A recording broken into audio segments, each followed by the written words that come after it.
TOEFL is a lot of things. It's challenging, it's tricky, it's intimidating, it's consequential. But one thing it's not is cheap. We don't like to talk about money for some reason. Oh, TOEFL is about the experience. TOEFL is about the accomplishment. TOEFL is about future opportunities. Yeah, and for a lot of people, TOEFL is about the money. So let's talk about that. Depending on where you live, a single TOEFL test right now could cost at minimum $200, but often closer to $300 or even $400. And depending on when you're watching this video, it's safe to say that that number has only gone up. It's a lot of money for a 90-minute test, and you could end up paying even more. If you want to register for a test at the last minute, you might have to pay $50 extra. If you need to reschedule your test, that could set you back $70.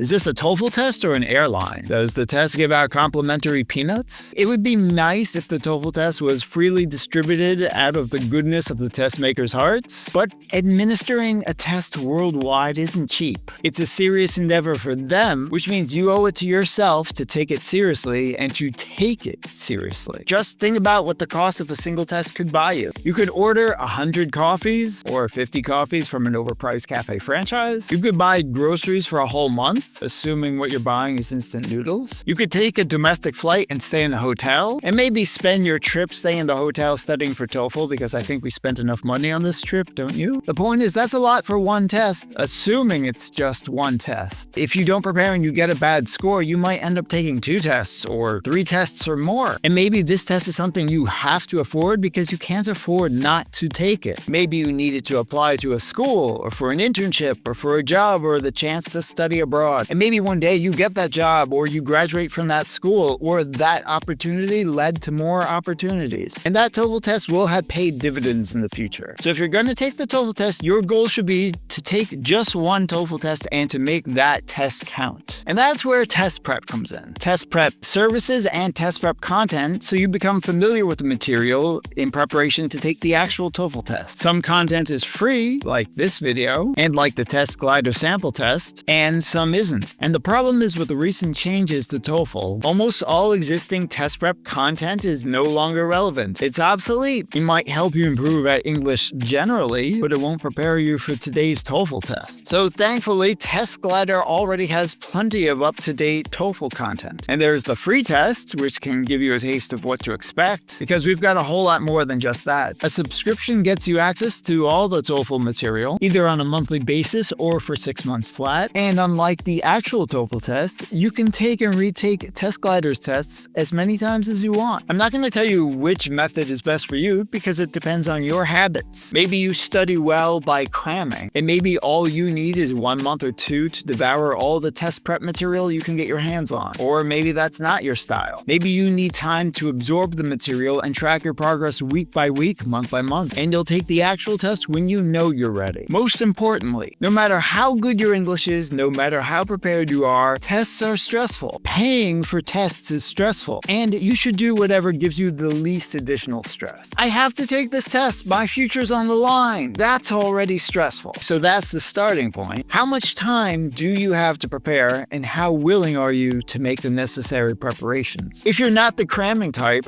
don't start cramming unless you know your brain and heart can handle it. It's not a race, and it's not a contest. If there's more you want to know about TOEFL or TestGlider or English in general, leave a comment. I'm glad to give you any information that may help unburden you before you take the TOEFL test.